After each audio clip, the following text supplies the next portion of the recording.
Welcome to Essential Biz Marketing. Today we explore Tesla's scaling strategy.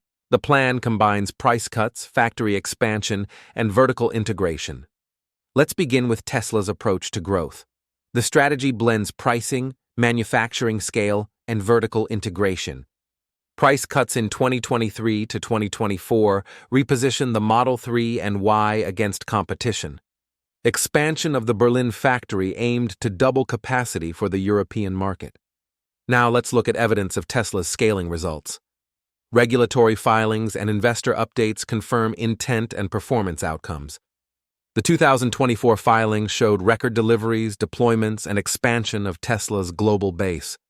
The operating model optimized factory use, cash flow, and growth of the installed base. Finally, let's examine the implications of Tesla's scaling.